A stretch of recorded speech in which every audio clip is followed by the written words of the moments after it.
समुद्र की गहराई से भी ज्यादा गहरा उसमें छुपा रहस्य है। जी हाँ दोस्तों, पृथ्वी का 71% हिस्सा आज भी पूरी तरह रहस्यों से भरा पड़ा है। समुद्र की गहराई में छुपे रहस्यों का पता लगाने के लिए साइंटिस्ट दिन रात मेहनत करते हैं और इसी मेहनत का नतीजा है कि हमें समुद्र के बारे में आए दिन नई नई चीजों की जानकारी होती रहती है। समुद्र की गहराई में दफन कई ऐसे राज हैं जो अब लोगों के सामने आ रहे हैं। समुद्र में चलाए जा रहे तलाशी अभियान से हमें कई रहस्य और रहस्यमय चीजों के बारे में पता चला है। तो चलिए आज के इस वीडियो में समुद्र के अंदर मिले 10 सबसे खास और अद्भुत चीजों के बारे में जानते हैं। Number 10, dugong. Dugong medium sized marine mammal है। इसकी लंबाई 2 से 3 मीटर और वजन 300 किलोग्राम तक होता है। इसे समुद्री गाय भी कहते हैं। मीट और तेल की वजह से इनका काफी शिकार किया जाता है, जिसकी वजह से डुगोंग विलुप्त होने के कगार पे पहुंच चुके हैं। इनके विलुप्त होने के कगार पे पहुंच चुके होने के बावजूद कुछ लोग अपनी हरकतों से बाज नहीं आते। कुछ साल पहले एक डुगोंग और उसके बच्चे को इंडोनेशिया में मछुआरों ने कैद कर लिया। इन दोनों को कैद करके समुद्र के अंदर ही अलग पिंजरे में रखा गया था। कैद करने वालों ने मदर डुगोंग को जंजीर से बांध रखा था। इसे टूरिस्ट के लिए कैद किया गया था ताकि लोग डुगोंग को करीब से देख सकें। जब डाइवर्स को पिंजरे में कैद डुगोंग को देखने की इजाजत मिली, उसके बाद जंजीर में बंधे इस पुअर क्रीचर की फोटो पूरी दुनिया में वायरल हो गई। फोटो इंडोनेशिया एनिमल वेलफेयर तक पहुंची। उसके बाद मिनिस्टर ने मछुआरे की कैद से डुगोंग और उसके बच्चे को आजाद कराया। Number 9, train graveyard. समुद्र की गहराई में डूबा हुआ जहाज मिलना आम बात है, लेकिन अगर समुद्र में 90 फीट गहराई में ट्रेन के 2 इंजन मिलें तो फिर यह हैरान करने के साथ ही कई सवाल भी पैदा करता है। 1985 में न्यू जर्सी के समुद्र में पॉल हेल्पर ने 90 फीट की गहराई में ट्रेन के 2 इंजन का पता लगाया। डीप रिसर्च के बाद पॉल हेल्पर ने बताया कि ये दोनों स्टीम इंजन 222T मॉडल के हैं। इनका निर्माण लगभग 1850 में किया गया था। इंजन का वजन 15 टन था, जबकि उस समय इंजन का औसत वजन 35 टन हुआ करता था। आर्कियोलॉजिस्ट का कहना है कि ये दोनों इंजन निर्माण के कुछ समय बाद ही समुद्र में डूब गए, लेकिन ये समुद्र में डूबे कैसे, इस बात का जवाब किसी के पास नहीं है। कोई नहीं समझ पा रहा कि आखिर 15-15 टन के 2 इंजन समुद्र में डूबे कैसे। किसी भी हिस्टोरिकल डॉक्यूमेंट में इन दोनों इंजन का जिक्र नहीं है। Number 8, Silfra, the crack between 2 continents. 2 continents के बीच के बॉर्डर लाइन को मैप पे देखना तो काफी आसान है, लेकिन यही बॉर्डर लाइन समुद्र के अंदर देखने को मिल जाए तो फिर ये किसी सरप्राइज से कम नहीं है। आइसलैंड के थिंगवॉल्वटन लेक के टेक्टोनिक प्लेट्स में पड़ी लंबी दरार यूरोप और अमेरिका कॉन्टिनेंट्स को अलग करती है। सिल्फ्रा का दरार अर्थ सरफेस में पड़ी सबसे बड़ी दरारों में से एक है। डाइवर्स के लिए इसे एक टूरिस्ट प्लेस बनाया गया है। सिल्फ्रा की गहराई 60 मीटर तक है, लेकिन सेफ्टी को देखते हुए डाइवर्स को 18 मीटर तक ही जाने की इजाजत है। इस लेक के पानी का तापमान 2 डिग्री से 4 डिग्री सेल्सियस तक होता है। अत्यधिक ठंड के बावजूद सिल्फ्रा डाइवर्स का फेवरेट अट्रैक्शन बना हुआ है। सिल्फ्रा क्रैक एकमात्र ऐसी जगह है जहां आप 2 कॉन्टिनेंट्स के बीच डाइविंग कर सकते हैं। सिल्फ्रा क्रैक हर साल लगभग 2 सेंटीमीटर खिसक रहा है। Number 7, Apollo 11 engine. नासा का अपोलो मिशन मानव इतिहास के सबसे महत्वपूर्ण मिशन में से एक था। इस ऐतिहासिक मिशन से जुड़ी एक चीज काफी महत्वपूर्ण है। मार्च 2012 में अमेज़न सीईओ जेफ बेजोस की एक्सपेडिशन टीम ने अटलांटिक ओशन में अपोलो 11 मिशन में इस्तेमाल किए गए रॉकेट इंजन को ढूंढ निकाला। नासा समेत सभी का मानना था कि यह इंजन हमेशा के लिए गायब हो चुका है, लेकिन जेफ बेजोस के पर्सनल इंटरेस्ट की वजह से इस इंजन को 40 साल बाद दोबारा लोगों के सामने लाया जा सका। मिशन के दौरान एस्ट्रोनॉट्स को स्पेस में लॉन्च करने के बाद F1 रॉकेट इंजन 5000 माइल्स प्रति घंटे की स्पीड से अर्थ एनवायरनमेंट में वापस आते हुए अटलांटिक ओशन की गहराई में खो गया था।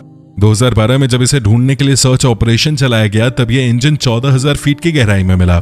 ओशन से निकालकर इसे सियाटल की म्यूजियम में रखा गया है। Number 6, the purple blob. पहली नजर में शायद आपको ये एक बेशकीमती पत्थर लगे, लेकिन आपको बता दें कि ये कोई चमकदार पत्थर नहीं बल्कि लिविंग ऑर्गेनिज्म है। पैसिफिक ओशन की गहराई में साइंटिस्ट ने इस खूबसूरत क्रीचर को ढूंढा है। 2016 में रोबोट की मदद से किए जा रहे सी एक्सप्लोर मिशन के दौरान इस क्रीचर के बारे में पता चला। कुछ साइंटिस्ट इसे नया क्रीचर मान रहे हैं, वहीं कुछ का कहना है कि ये ट्यूनिकेट नाम के समुद्री क्रीचर का छोटा रूप हो सकता है। पॉसिबिलिटी ये भी है कि ये किसी क्रीचर का अंडा हो। आपको क्या लगता है, ये क्या हो सकता है? हमें जरूर बताएं। Number 5, icy finger of death. हम पूरे यकीन के साथ कह सकते हैं कि आपने इस तरह का नेचुरल फिनोमेना कभी नहीं देखा होगा। आइसी फिंगर ऑफ डेथ समुद्र की एक बहुत बड़ी मिस्ट्री है। इस घटना में बर्फ की एक सीधी रेखा पानी को जमाते हुए नीचे की ओर आती है। बर्फ की लाइन जैसे ही समुद्र की गहराई में सतह तक पहुंचती है, ये और तेजी से बढ़ने लगती है और अपने कांटेक्ट में आए सभी जीवों की जान ले लेती है। यही वजह है कि इसे आइसी फिंगर ऑफ डेथ कहा जाता है। सतह पर आते ही इस बर्फ के संपर्क में आने वाले सभी जीव इसी में फंस जाते हैं, जिससे जाल में मछली फंसती है। फंसने के तुरंत बाद ही जीव की मौत हो जाती है। बीबीसी ने इस घटना को अपने कैमरे में कैद किया था। उसके बाद ये पूरी दुनिया में वायरल हो गया।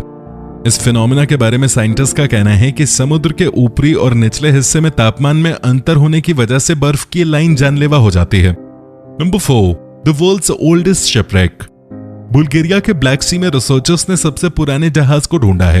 यह जहाज लगभग 2400 साल पुराना है। इसे 2000 मीटर की गहराई में ढूंढा गया।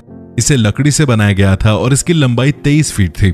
जिस जगह पर यह जहाज डूबा था वहां ऑक्सीजन की काफी कमी है, जिस वजह से लकड़ी से बने होने के बावजूद यह आज भी वेल प्रिजर्व्ड है।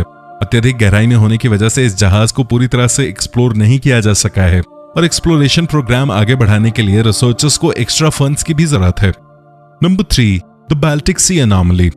बाल्टिक सी एनॉमली समुद्र के बड़े रहस्यों में से एक है। 2011 में सोनार इमेज की मदद से पीटर लिंडबर्ग ने इसे ढूंढा था। पहली नजर में कोई भी इसे आसानी से एलियन शिप मान सकता है। यह एलियन शिप की तरह ही गोल है। इस ऑब्जेक्ट का डायमीटर 200 फीट है।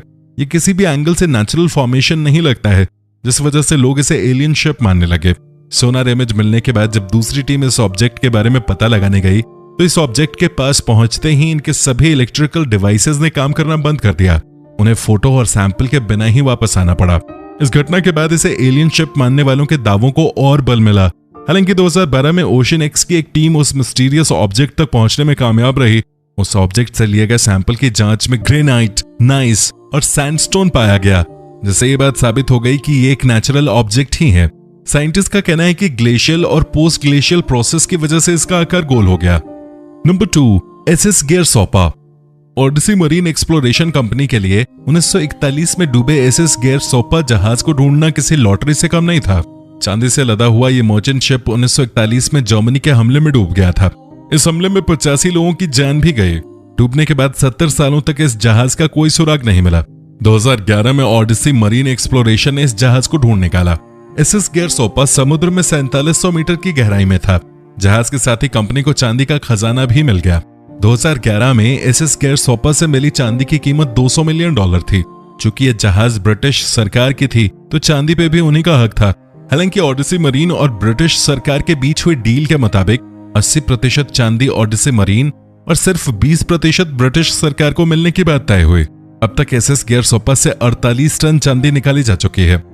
Number 1, Antikythera mechanism. Antikythera mechanism को दुनिया का पहला कंप्यूटर माना जाता है। 1901 में रिसर्चर्स ने समुद्र की गहराई में एक एंशिएंट शिप का पता लगाया। इस जहाज से कई प्राचीन चीजें मिली, लेकिन इन सभी में से लकड़ी के बॉक्स में रखे एक सामान ने सभी का ध्यान अपनी ओर खींचा। लाख कोशिशों के बावजूद कोई नहीं बता सका कि आखिर यह है क्या। 1971 में न्यूक्लियर फिजिसिस्ट चार्लम्पोस काराकालोस ने इस ऑब्जेक्ट के एक्सरे और गामा रे इमेज की स्टडी के बाद बताया कि एक कंप्यूटर है जिसे रोमन साइंटिस्ट ने बनाया था। इसका उपयोग एस्ट्रोनॉमिकल इवेंट्स को प्रेडिक्ट करने में किया जाता था। साइंटिस्ट का कहना है कि यह कंप्यूटर लगभग 1800 से 200 साल पुराना है। वीडियो कैसी लगी कमेंट में जरूर बताएं और चैनल को सब्सक्राइब करना न भूलें। धन्यवाद।